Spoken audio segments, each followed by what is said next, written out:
आगे बढ़ते हैं। यूपी के झांसी से हैरान कर देने वाला मामला सामने आया है। एक युवक का आरोप है कि लेखपाल की नौकरी मिलते ही उसकी पत्नी ने उससे नाता तोड़ लिया है। झांसी में कारपेंटर का काम करने वाले नीरज विश्वकर्मा ने बताया कि 2 साल पहले उसकी ऋचा सोनी से लव मैरिज हुई थी। दोनों ने परिवार से बगावत करके मंदिर में शादी की। नीरज ने बताया कि शादी के बाद वो पत्नी की पढ़ाई में मदद करता रहा। 2 साल पहले जब लेखपाल की वैकेंसी आई तब उसने पत्नी का फॉर्म भरवाया। वहीं जब ऋचा लेखपाल बनी तो उसके व्यवहार में बदलाव आने लगा और अब ऋचा ने उससे नाता तोड़ दिया। युवक ने आरोप लगाया कि ऋचा को उसके माता पिता ने भड़काया है। वहीं नीरज अपनी पत्नी को वापस पाने के लिए कोर्ट कचहरी और थाने के चक्कर काट रहा है। बुधवार को जब लेखपालों को कलेक्ट्रेट में नियुक्ति पत्र मिलने की जानकारी हुई उससे मिली तो वो अपनी शिकायत लेकर अफसरों के पास पहुंच गया।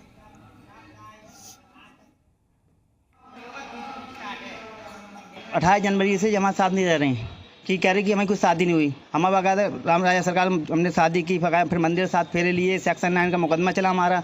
वो इसलिए ये रहते हैं कि यहाँ पे सोचने लगी तुम कारपेंटर हो, हम लेखपाल बन चुके।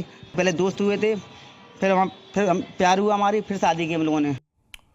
वहीं नीरज विश्वकर्मा के आरोपों पर ऋचा सोनी मीडिया के सामने आई और उसने नीरज के दावे को झूठा बताया। उसने कहा कि नीरज से उसकी शादी हुई ही नहीं है। उससे नीरज पर उसने ब्लैकमेलिंग करने का आरोप लगाया। उसने कहा कि नीरज फर्जी फोटो और कागजात बनवाकर उसे धमकी देता था। यहां तक कि उसने नीरज पर शराब पीकर मारपीट करने का आरोप भी लगाया। सुनिए।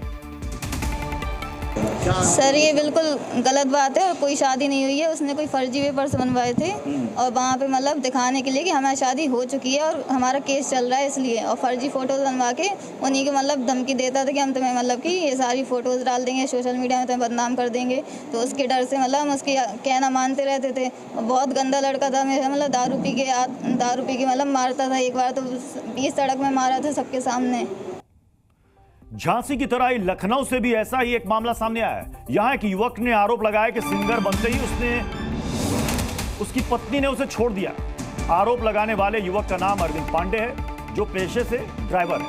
अरविंद पांडे ने बताया कि पत्नी को सिंगर बनाने के लिए उसने अपनी मेहनत की पूरी कमाई खर्च कर डाली। लॉकडाउन में अरविंद ने अपनी पत्नी को सिंगर बनाने के लिए यूट्यूब चैनल भी खोला। जब वो यूट्यूब में फेमस हो गई तो उसकी पत्नी ने उसे छोड़ दिया।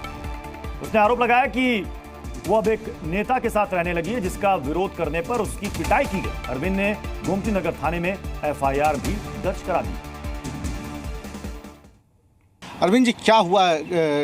आपकी पत्नी ने जो सिंगर बन गई वो छोड़ दी, किस तरह से आपने सिंगर बनाया, क्या है पूरी स्ट्रगल कहानी? मैं अरविंद पांडे, मैं पेशे से ड्राइवर हूँ। मैंने अपने वाइफ को सिंगर बनाया और सिंगर जैसे लॉकडाउन में जब हम लोग सारे डाउन हो गया तो उन्होंने कहा मैं सिंगिंग करना चाहती हूँ। तो मैंने भी कहा ठीक है, आपको मैं साल भर दे रहा हूँ, आप साल भर या तो आगे बढ़ जाएंगी या तो पीछे आ जाएंगी। तो अपना एक सिंगिंग लाइन में आई। मेरे भी जानने वाले जो थे मैं इनको लेके गया हर जगह। आज दिन जब ये सिंगिंग लाइन में जब उठने लगी, इनको अपने कंपनी में गंवाना स्टार्ट किए। उसके बाद जब इनके कंपनी जब व्यूज जाने लगा तो इनको कहने लगे ऐसा करो, तुम इतनी बड़ी सिंगर हो गई हो, तुम इसके साथ क्यों रह रही हो।